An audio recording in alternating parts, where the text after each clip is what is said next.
Afternoon, and welcome to Broadcasting Scotland. It's Sunday the 1st of June, and my name is Brian Liddy, as you probably know. On the programme this week, we're delighted to be joined by William Duguid. Good afternoon, William. Good afternoon, and welcome to Meteorological Summer. Yes. Yeah, I felt sorry for the tourists in Glasgow today with the rain. And we're also delighted to welcome Linda Fabiani. Good afternoon, Linda. Hi, Brian. So to start out with, we've got today's Ukraine update. Today is the 1,194th day of the war in Ukraine. 7 people were killed and dozens injured after bridges collapsed in 2 separate Russian regions bordering Ukraine overnight, officials said, with rail authorities blaming at least one incident on illegal interference. In Russia's Bryansk region, a road bridge collapsed onto a railway line late yesterday, derailing a passenger train heading to Moscow and killing 7 people. A separate rail bridge in the neighbouring Kursk region also collapsed overnight, derailing a freight train and injuring the driver.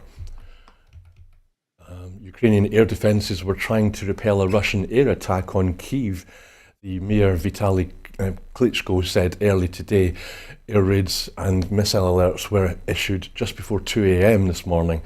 Ukrainian news outlets reported the sound of explosions. This comes a week after the biggest Russian air raid of the war against the Ukrainian capital. Russian drone and missile attacks on Ukraine killed at least 2 people, including a 9-year-old girl yesterday. Officials said Russian troops launched 109 drones and 5 missiles across Ukraine overnight into Saturday. The Ukrainian Air Force said 3 of the missiles and 42 drones were destroyed, and another 30 drones failed to reach their targets, causing no damage. The girl was killed in a strike on the front line village of Dolnica in Zaporizhzhia region, and a 16-year-old was injured, according to the region's governor, Ivan Fedorov. Ukrainian officials issued evacuation orders yesterday for 11 more villages in the northern Sumy region in response to Russian territorial gains. The Russian Ministry of Defense said it had taken control of the village of Novopil in the eastern Donetsk region, as well as the village of Vodolahe in the northern Sumy region. By Sunday, 213 settlements were under evacuation orders in Sumy, which borders Russia's Kursk region. Ukrainian President Volodymyr Zelensky has said about 50,000 troops have amassed in the area with the intention of launching an offensive to carve out a buffer zone inside Ukrainian territory. Ukraine's top army chief, Alexander Syrsky, said yesterday that Russian forces were focusing their main offensive efforts on Pokrovsk, Toretsk and Lyman in the Donetsk region, as well as the Sumy border area. Apologies for any mispronunciations there. Syrsky said Ukrainian forces continued holding territory in Russia's Kursk region, counter to Russian claims. In Kursk, a local official said 14 people were injured, including 4 children, when Ukrainian drones struck an apartment building.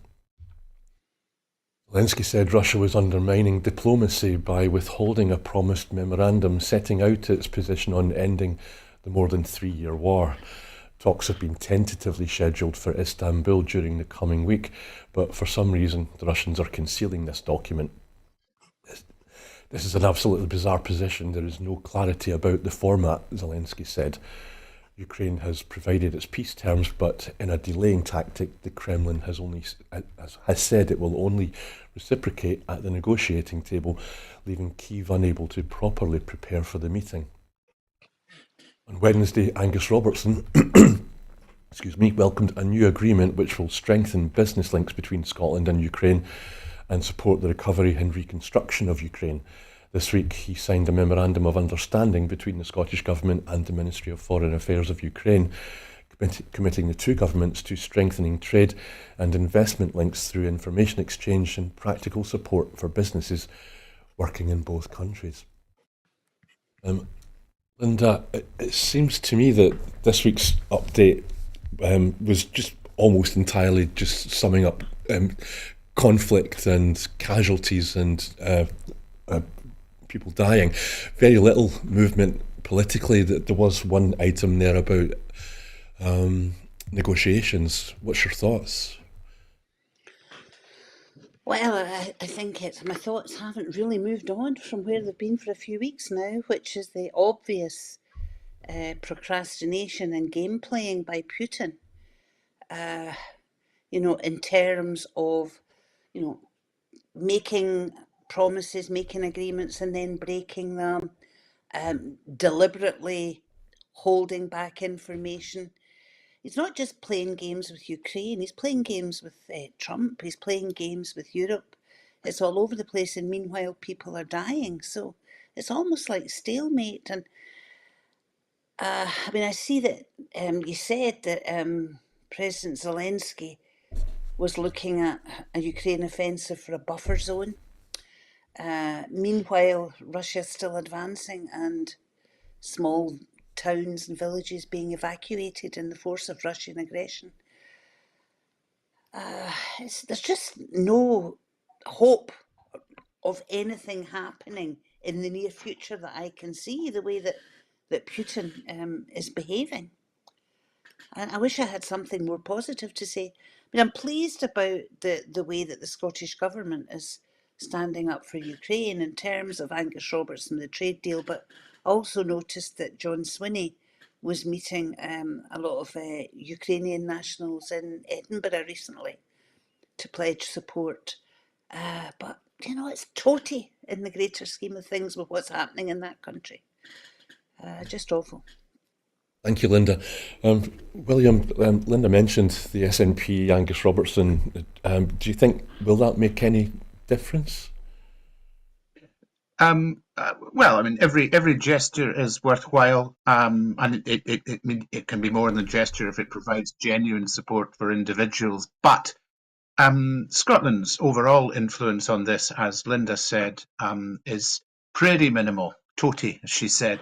And I share her frustration about really the lack of progress beyond just the tit for tat and the buffer zones being carved out and the attacks on infrastructure, etc., etc. This has now gone on for far, far too long. The world is a dangerous and troubled place at the moment, and we have trouble spots really popping up everywhere, and we need to start sorting them out.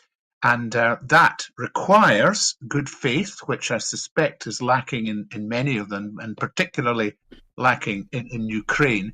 And too often with the approach to negotiations, which is where we are again with another set of possible talks this week, the approach to negotiations becomes the thing. It's talks about talks and why the other side is being unreasonable in its approach to talks. And it's not we'll come across the same thing in Gaza. And it's tiresome because the human cost of delay, the human cost of obfuscation is huge. And there needs to be trust, not least there needs to be trust in ultimately the US as an honest broker, because that's where we are. And even there's doubt about that. So not many grounds for optimism. I do feel the war is beginning in this case to trundle. Well, trundle maybe isn't the right word, but it's moving in a grinding way towards possibly some form of resolution. But let's hope that's sooner rather than later. Thank you, William. And so moving on to the update in the Middle East. At least 54,381 Palestinians have been killed and 124,381 have been wounded in Gaza since the 7th of October 2023. There are reports of 30 Palestinians killed and 115 wounded in an Israeli attack near an air distribution centre in Rafah this morning, as a senior Hamas official, Bassem Naim, said Israel's response to a US peace proposal was incompatible with what Hamas agreed with the US envoy, Steve Witkoff.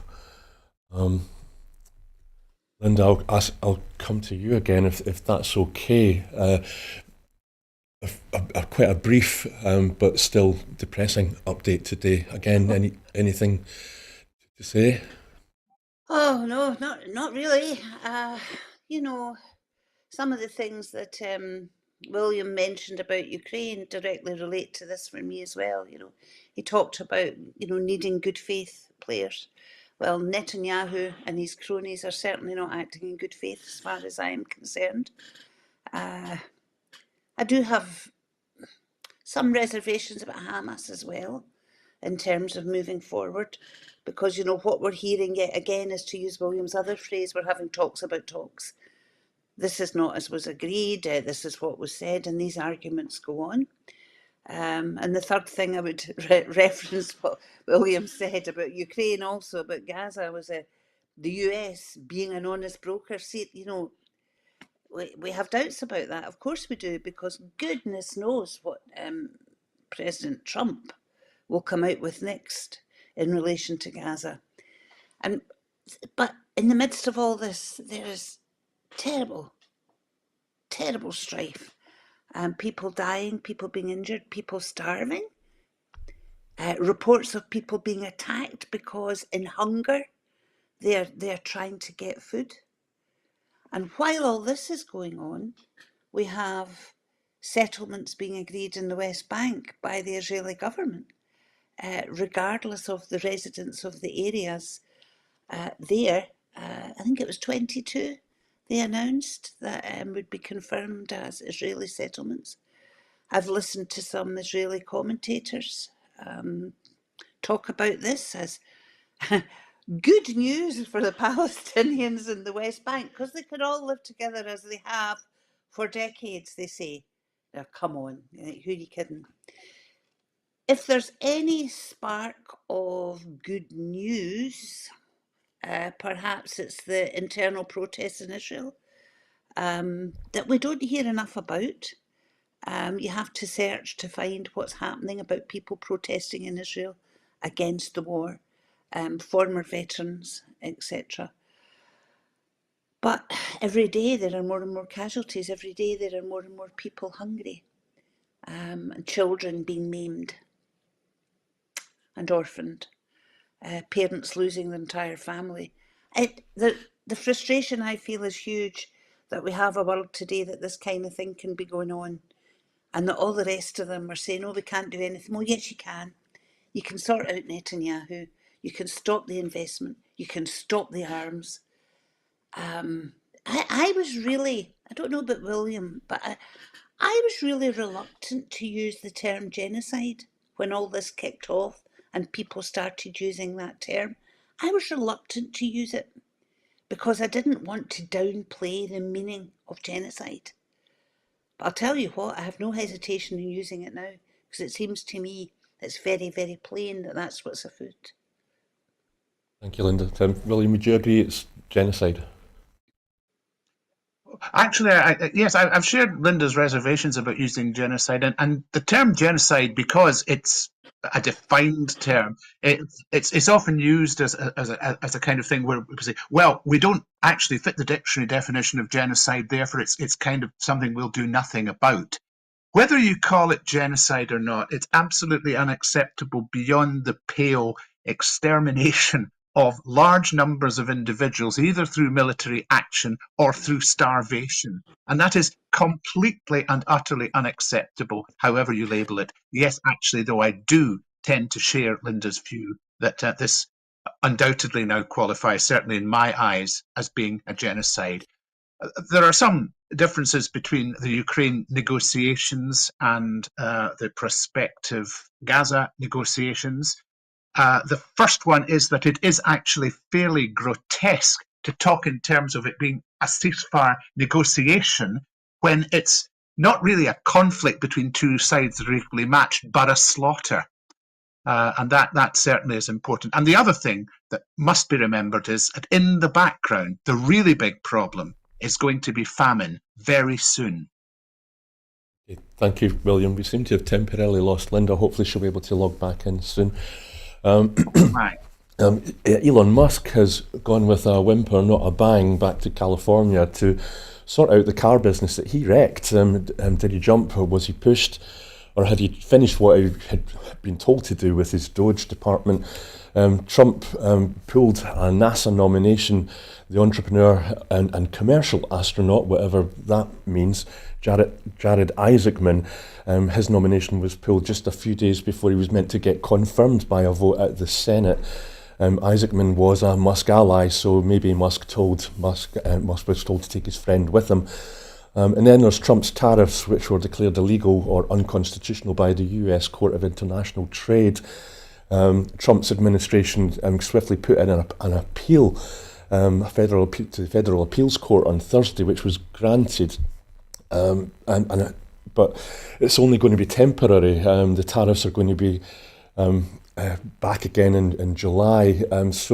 William, what will Rachel Reeves and Keir Starmer be talking about with the tariffs up in the air and when they're trying to get a trade deal? Well, the main guy who's trying to get the trade deal sorted out is Jonathan Reynolds, so he'll be on the hotline to them. He'll be in speed dial, I'm pretty sure. The problem, I think, for the UK is that the deal that they spoke about to the US, it was an outline deal with the bits to be filled in later over the coming weeks. And it did postulate that there would be exemption from steel and aluminium tariffs, complete exemption, 0%. But of course, that's not in place yet. And now Trump has made the announcement that the tariffs of 25% are going to be doubled to 50%. So it's scramble time for the UK because actually the UK can't really afford its steel industry to be confronted with 50% tariffs from Wednesday. So it's all about the timeline, and really they need to get some form of exemption, they would think, settled quite quickly.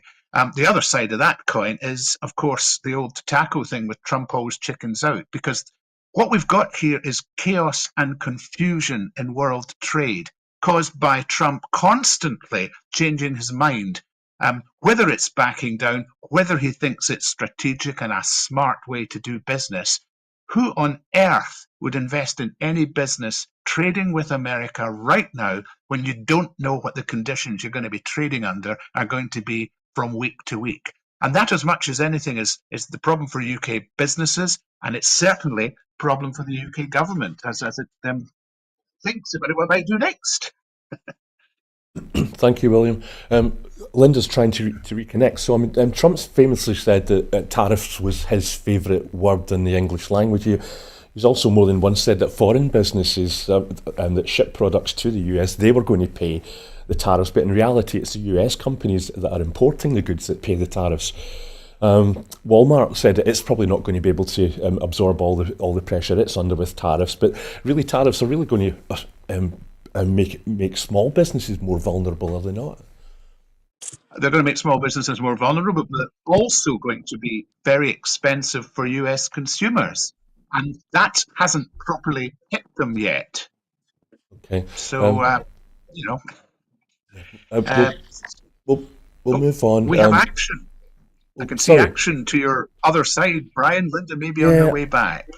So, Linda, I don't know if you were able to catch any of that about Trump's tariffs. He famously said No, I don't know what happened, Brian, but I've come back in on my iPad, so I'll be a bit sugary. Okay, it's good to see you. Do you want to comment on Trump's tariffs? He said it was his favourite word, or shall we move on and give you time to recollect your thoughts? No, just move on. I'm sure that I'll agree with absolutely everything that William has said about Mr. Trump. Okay, good to see you again, I'll now Linda. say some controversial things, and that'll put you in a bad position. Okay. No, but moving on. On Thursday, the Scottish Government decided against new rules for a national park in Dumfries and Galloway. While most supported the principles behind the national parks, they've been criticised over a lack of democratic oversight of their powers. The Scottish Government also faced criticism over the decision to allow the flamingo land development on Loch Lomond to go ahead, despite massive objections. We have a video clip from the demonstration that was held in front of the Scottish Parliament recently.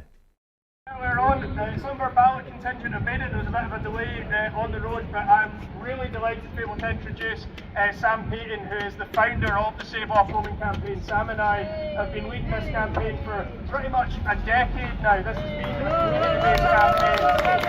And Sam has done such an incredible job. She's done such an incredible job that she was my community champion when each MSP was invited to nominate one to celebrate 25 years of the Scottish Parliament. So I'm really glad that Sam's been able to make it here today to talk about the community campaign, to talk about what we've achieved, and about how the community are feeling now after the Scottish Government official has snatched that away from us after 10 years of victory after victory against the greedy developers. So I'll hand over now to Sam.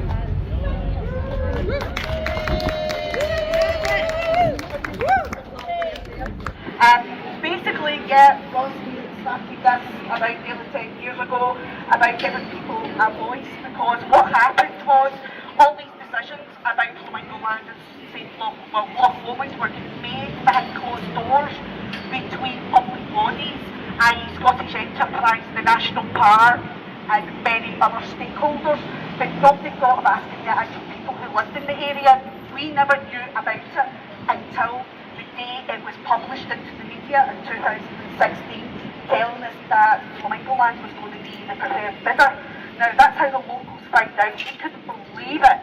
And yeah, we've been rallying ever since. There's been various campaigns, there's been lots of things, people campaigning locally, and then we started Save Loch Lomond to get the word across nationally.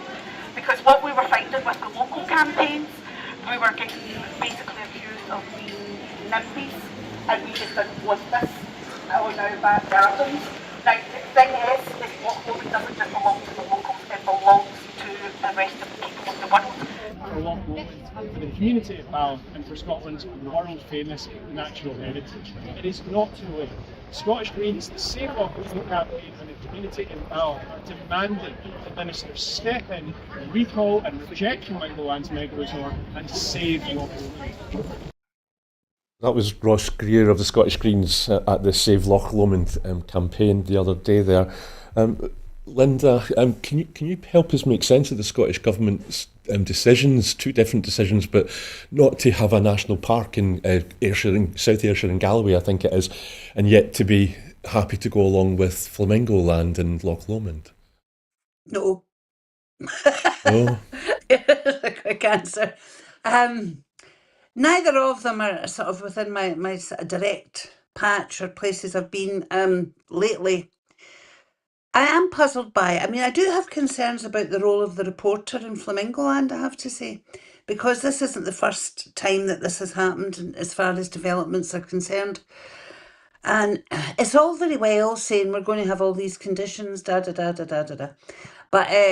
conditions aren't always met. I mean, there was the famous golf course up in the northeast where one of the conditions was going to be all sorts of things that never came to light at all, and that worries me about Loch Lomond. So I don't really get the whole role of the reporter and how it can just go against the local authorities and things like that.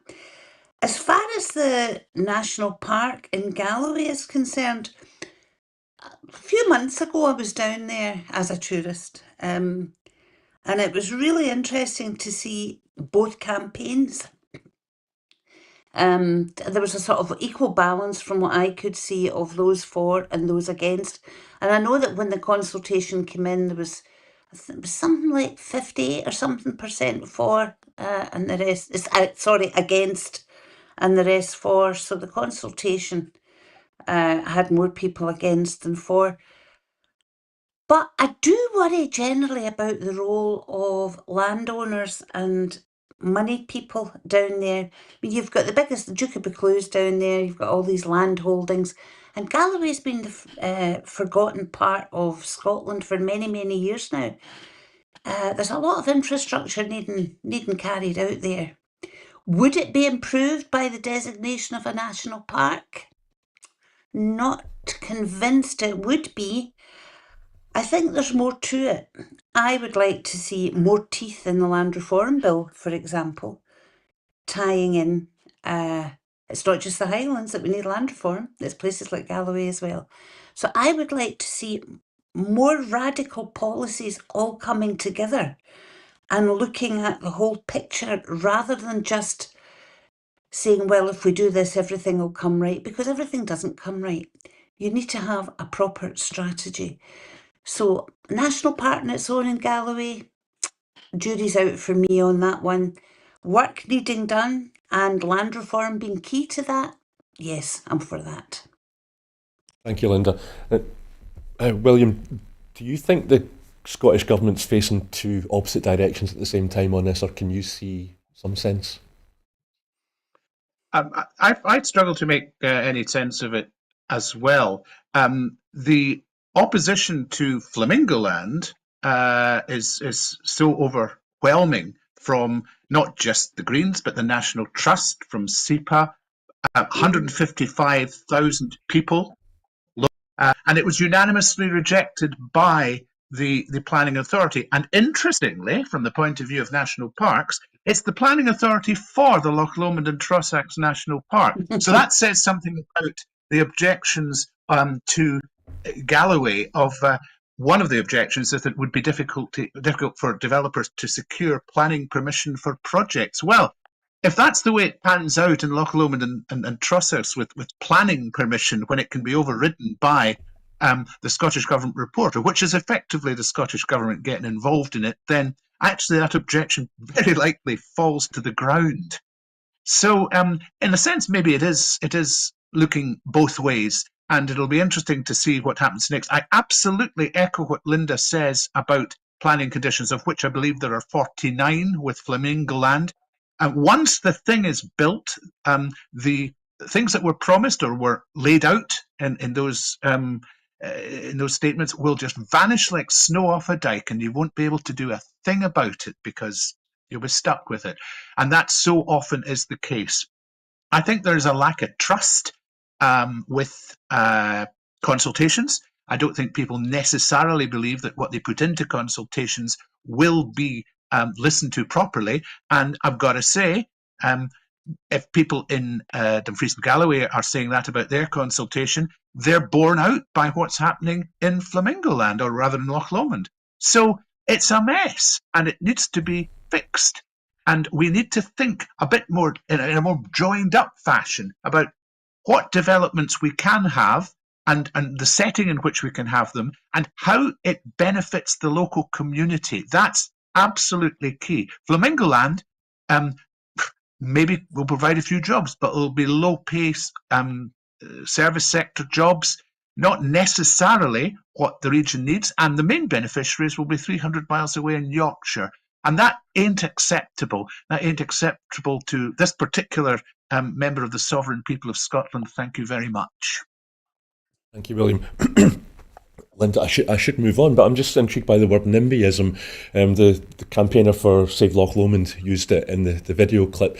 Where would NIMBYism fit in if it was the national park in Ayrshire and Galloway?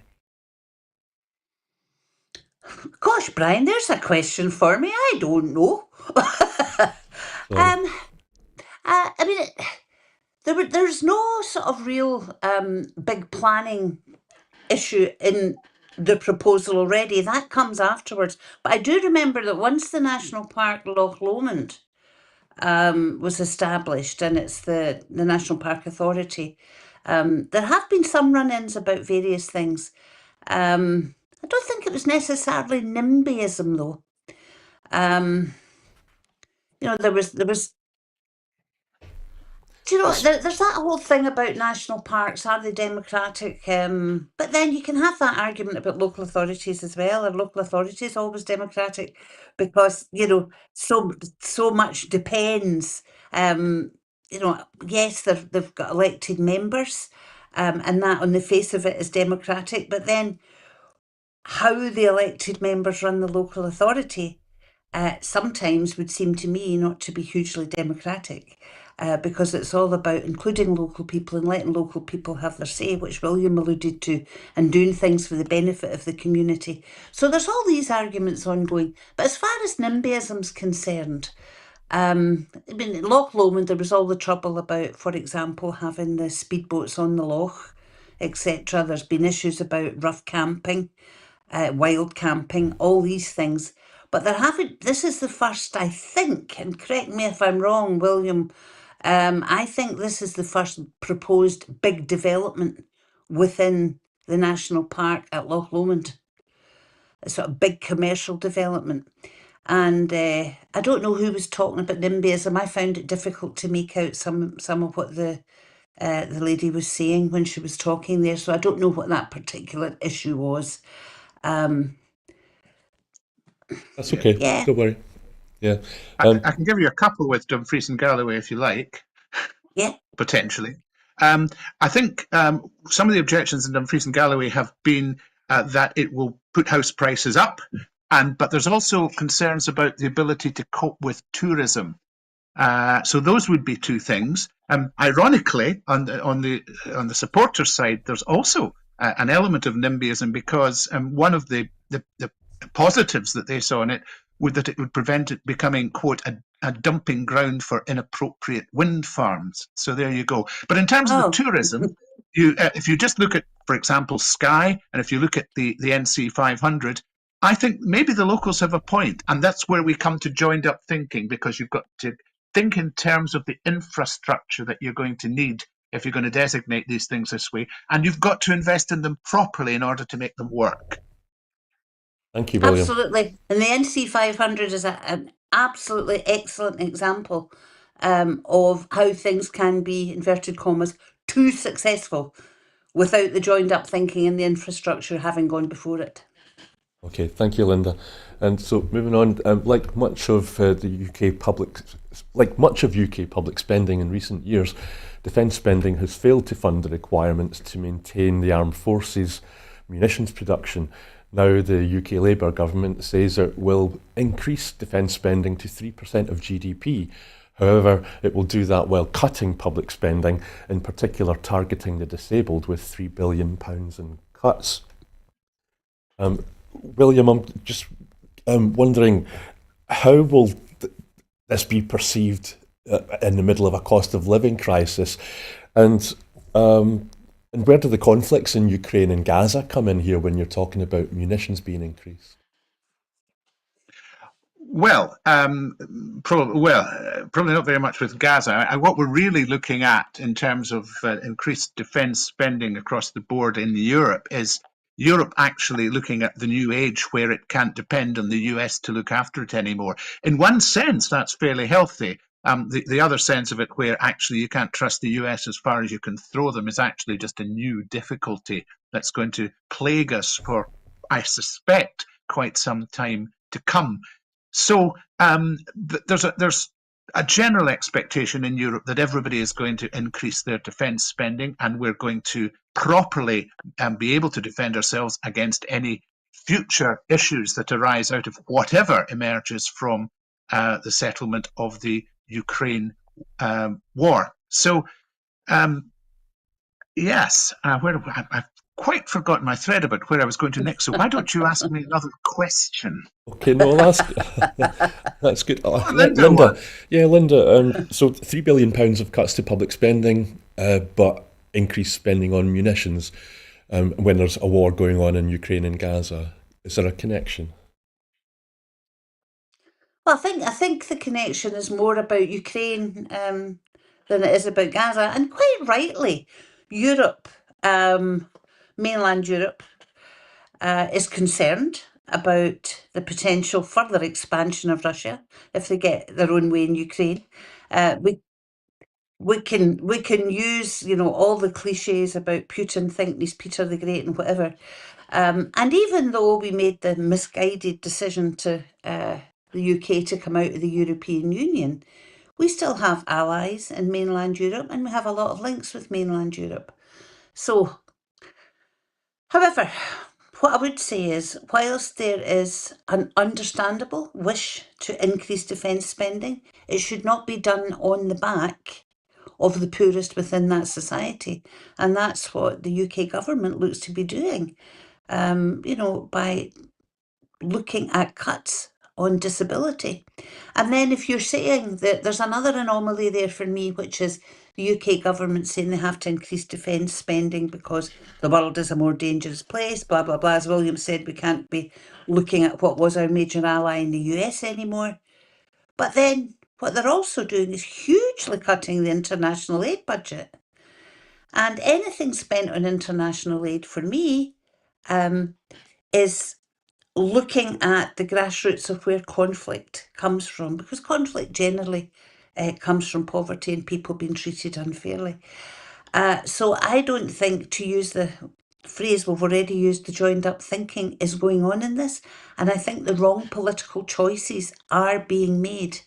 You do not necessarily have to cut money on disability spending in the UK and aid spending beyond the UK in order to fund further defence.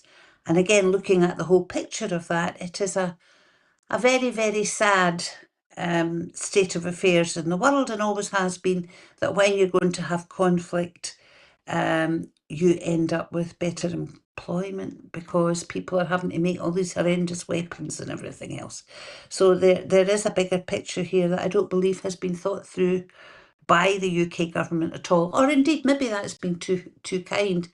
If it has been thought through and they're looking at it, they just don't actually care. They're going for the easy option every time, and it's hit those that are already hardest hit. Thank you, Linda. William, we've got a minute or two left on this item. Last week I remember citing a figure that said that the current Labour government had spent a lot more on defence and spending munitions than the previous Tory administration had spent in three years. I think Labour had spent more in 3 months than the previous Tory government had spent in 3 years. Is that part of the mix here? It may be part of the mix, yes, but it definitely strikes the wrong note to say that it must be one thing or the other. Linda's quite right. There's no reason why, if you do need to increase defence spending of one sort or another, and there are questions about what sort of defence force you should have. I'm much more into peacekeeping and rebuilding and even international assistance than military adventurism. That's just not really part of the picture for me nowadays. But certainly not one thing or the other. And we seem, on the one hand, to be saying we must do these things, and at the same time we're saying we're going to stick to these fiscal rules with a robotic assertion that the fiscal rules exist. Well, they have real life consequences. And it's not a zero-sum game. Maintaining or expanding the public sector deficit to do what you need to do on what's effectively a crisis is definitely an option. It may have consequences further down the line that you'll have to face, but those consequences might be less problematic than just doubling down on austerity for the poor. So you do have that choice. You have the ability to borrow more. You have the ability to print money during a crisis, as we did with COVID and also with the financial crisis of 2007 and 2008. And, printing money might also have consequences down the line, but those can be faced. Also, spending is not money down the drain. There is the multiplier effect. You are getting the economy moving in various ways. Some ways we might approve of more than others, as Linda mentioned with munitions. But it's important to keep things going, because then, if you don't do that, you're spending money to fix the problems that you create by holding back the money. So I'm hoping that the spending review, which they'll have this month, apart from maybe making U-turns and things like the winter fuel allowance, which are perhaps embarrassing for them, but might be quite sensible moves, will look at really the structure of the economy and how we're funding things and where we're getting the money from. We're not any longer talking about redistribution of wealth, and there are some loud voices now in the Labour Party that are beginning to talk about wealth taxes and the like. Louise Hay lately was one, and Andy Burnham is another. So there's increasingly a feeling that maybe there's just a wee bit of a rebellion going on within the Labour Party, and that Keir Starmer's period of government by focus group and being jerked about by that may be under some threat. We shall see. Thank you, William. Linda, I'm just wondering, so there are munitions manufacturers in Scotland, so I know that the SNP government's against the cuts to public spending, very much so, but do you think they might be in favour of this money going to Scottish businesses? Well, if it does, yes, we do have manufacturers in Scotland. Glasgow, as their name's gone out of my head. The ones I'm so old-fashioned, I still think about Baron Stroud and people like that. Hi, and of course you have BAE systems in Scotland, etc., etc. But from what I picked up this morning, they're talking about creating new factories. So where they will be, it'll be interesting. I mean, certainly what this UK Labour government has been doing in Scotland and taking away our resources, like the supercomputer in Edinburgh and not carbon capture. We've had all these discussions. Not convinced that there will be any huge push by them to create something in Scotland. We shall see. Will the Scottish government go for it? Probably. I think if there are jobs on offer and spending on offer, I suspect that our government will be saying Scotland should have a share. But what I would also expect them to be doing would be to outlining the financial case that it shouldn't come on the back of those who are already hardest hit, and that indeed there are political choices to be made, which William outlined some of them. Because here we are again. It's every blooming time. We hear about money having to be cut. It's always cut on the ordinary Joe public. They never look. We mentioned the Duke of Buccleuch earlier. We mentioned landowners. Those with the most manage to preserve what they have. Those with the least just keep getting more and more taken from them. So I'm interested in these five. I'm interested in these 5 new premises that they're talking about. Will they be brand new, or will they be expansions of what's already there? And in Scotland, yes, we do have some of that stuff. We have Bishopton, we have Scotstoun, we have Govan. So there's quite a lot of things. Linda, do you think, very briefly, do you think like carbon capture, like Grangemouth, that these new factories are probably all going to be in England and not in Scotland? I don't know. Okay. I wouldn't be surprised, put it that way. I would not be surprised. Will the Hamilton by-election on Thursday have an impact on what they then do? Will they say, oh my goodness, we're losing Scotland, we better give them some sweeties? Or will they say, oh, we've lost Scotland, what's the point of giving them any more? Who knows? We'll have to wait and see. Okay, thank you. Speaking of which, that brings us nicely on to the by-election. On Thursday, the people of Hamilton, Larkhall and Stonehouse go to the polls. The votes become a contest between democracy and decency versus populism and racism. The full list of candidates are Colette Bradley, Scottish Socialist Party, Andy Brady, Scottish Family Party, Ross Lambie for Reform UK, Katie Loudon, SNP, Janice Mackay, UK Independence Party, Anne McGuinness for the Scottish Greens, and Aisha Marr for the Liberal Democrats, and Richard Nelson for the Conservatives, and Davy Russell for Labour, and last but not least, Mark Wilkinson is independent. So last week, Angela Rayner ran away. She was in the constituency, but ran away from journalists, a bit like the Labour candidate, who's been a very, very rare species in the campaign. I'm not sure if Farage is going to be materialising in Hamilton, Larkhall and Stonehouse. Oh, he's going to be there tomorrow, I'm told. But Stephen Flynn said that Farage was the cause of the cost of living crisis, not the solution. Maybe we can talk about what he meant by that. And the SNP have said that they've got momentum ahead of the Hamilton, Larkhall and Stonehouse by-election this week, when Deputy Leader Keith Brown said that after a poll had showed that the SNP were 14 points ahead.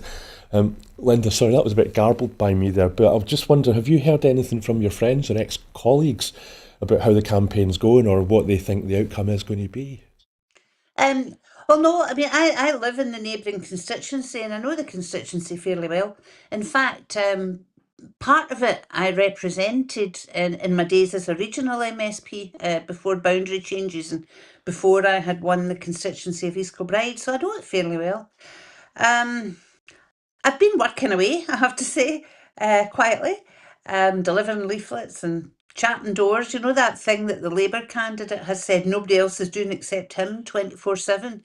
I've been chapping some doors and having some really interesting discussions with people. I mean, what I'm picking up, I haven't spoken to former colleagues. What I'm picking up is that people are generally a bit fed up with politics. And generally are seriously fed up with the Labour Party, which would have been the natural repository of a lot of the votes in this area, but very, very disillusioned with what's going on. Picking up a wee bit of support for reform, but I have to say, other than those who are very bullish about it, and I haven't come across many, they seem to be mainly in social media, I'm getting people who are thinking that reform is a sort of protest vote. But then once you have the discussion about actually what reform are about, say, oh, I didn't realise that. So it's quite interesting. My own view is that it's looking fairly good for the SNP, but not as good as the SNP would want, and that Labour have tanked, and that reform will do best they've ever done in Scotland. How that will sustain is a different thing, though. Thank you, Linda. William, how's this sort of landing where you are? Because it's quite away from the constituency. Is it seen as important where you are? It's important to our local SNP folks. I mean, a lot of people who volunteer at the hub. We have people from all parties and none, but a lot of SNP folk have been involved in visiting Hamilton or doing phone canvassing for them. So they're looking at it very closely, and we should all look at it very closely because, particularly with some of these statements that John Swinney has been making about reform as being the big problem that they are potentially for the UK generally, but potentially for Scotland. This result is going to set the zeitgeist for the next 12 months leading into the Holyrood election in 2026. And it's going to be very interesting, one, to see what it is, and two, to see how the various parties react, because I think they will have something to react to.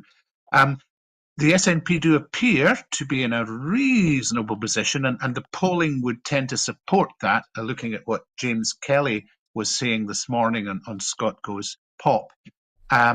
But it's a by-election, and by-elections are a kind of bubble environment where really anything can happen, where protest votes, if people see them as such, and very often they do until they're educated otherwise, protest votes can have a big sway.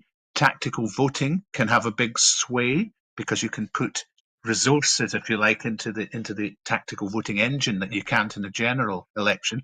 And really crucial, the question of turnout. How big will the turnout be? And I fear, because of the disillusion with politics, which does touch us up here, because we're picking up in stalls that people are disillusioned with politics, which is one of our main issues. If the turnout is low, that's a pretty bad thing to set the sort of tone for the next 12 months, because you'd really want to be deciding how you were going to approach the Holyrood election on the basis of a decent sample. And if we get something like, 30 or 40%, or even down to the levels of council elections of late, that would not be a good thing. Thank you, William. Linda, I'm just wondering what you think of the media coverage of the campaign. There was that bizarre TV debate where there weren't any candidates from that are standing in the actual by-election. They were represented by MSPs from the various parties. Why do you think that came about? Well, I know that, Katie Loudon, two things I absolutely know for sure. Katie Loudon, more than willing to go on anything. She's been at Hustings, she would go on any TV programmes, radio programmes, has been in the radio. And I also know that the Labour man refused to do any hustings. I don't know the reasons why, we can speculate, but refused to do any. From what I understand, that programme you're talking about the other night, which I presume was BBC Debate Night, Kate Forbes was there on behalf of my own party, the SNP. Now, I know that Katie Loudon wanted to do that. I know that the Labour chap didn't want to do that. And I understand that other candidates didn't want to do it either. Therefore, they said it was against their rules or whatever, to have a candidate from just one party on, which maybe it is the rules, but it seems very, very unfair to me that people cannot hear directly from any candidate because some refuse to do it. And it's a tactic that could be used all the time to deny that local democracy. I find that very, very worrying. I think it's also nonsensical to have candidates that won't go to hustings. I mean, I read in the press the Labour candidate saying something along the lines of, I don't need to go to hustings because I'm chapping doors every day. Well, with the best will in the world, I don't care how many doors he manages to chap in a day. He's not going to get round everyone in the constituency. That's not to say that everyone in the constituency would watch the BBC debate night, but people can get the opportunity, if they haven't had the manny knocking at their door, to actually hear him speak on TV or indeed radio, which apparently he hasn't done either. So it's very, very bizarre from what I can see. And thank you, Linda. Uh, Linda touched on that there, William, and Davy Russell, hustings, radio interviews, TV interviews. Sarwar said Davy was where he needs to be. And by that, does he mean at home with his feet up watching the telly? Or Oh, I think it was said to be at an NHS event at some point. It's absurd and bizarre for a candidate to absent themselves from things like hustings, which are part of the normal election process that actually give you. I mean, how long would it take you to chap the number of doors you would need to chap to get the same number of people to talk to as at a hustings event? And of course, a television event is even more so, even if it's debate night and even if it's the BBC. So it's bizarre behaviour. It's campaigning by running away, and Angela Rayner's joined in with the dance. I mean, I fail to understand what they're about with this. And of course, Nigel Farage himself has a history of running away in Scotland. I don't think he'll do that tomorrow, but it will be very interesting to see what they make of him. In terms of what the BBC will do, I think that, they will not empty chair people, and that probably is the rules. But it is distinctly unfortunate that candidates who are willing to put their case forward are denied the chance, and people are denied the chance to hear them, because others are too feared or too run by focus groups who say they shouldn't to appear. And I rather wish that the BBC had once done what one of its production companies did for a show called Have I Got News for You at one time, when Roy Hattersley would not turn up to the programme. So instead of Roy Hattersley, they didn't empty chair him, they put in his place a tub of lard. And something of that nature, perhaps not quite so insulting, would have been maybe a good thing for them to do. thank you, William. Linda, has William hit on something there? So that bizarre TV debate where there were no candidates, do you think they got other people in from the parties so that they didn't have to empty chair Davy Russell? So have they kind of given them a way out? Well, BBC debate night's on every week. They always have somebody on. That week it was going to be the by-election candidates. So they just chose to have other people, I guess.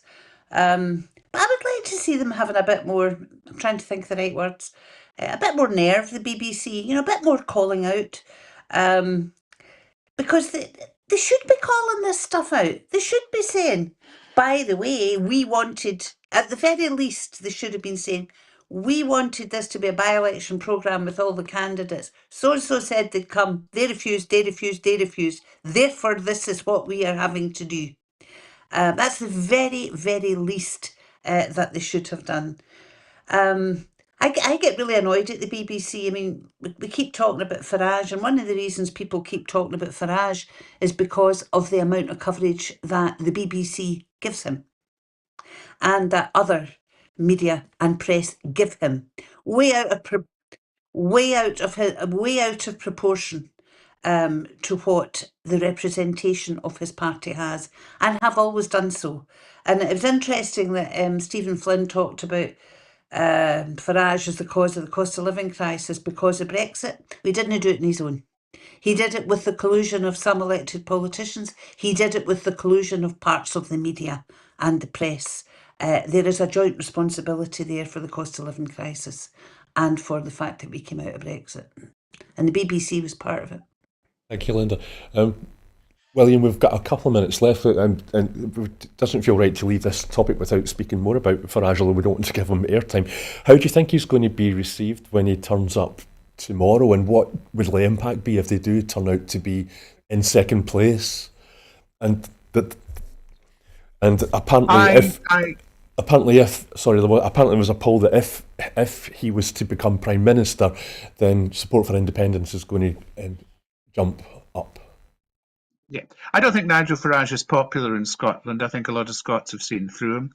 I don't think Reform is as popular in Scotland as it is in England, although its popularity has evidently increased, according to the latest polls, where they're not quite polling in second place in the nationwide polls, although they may be in Hamilton. I'm not sure about that.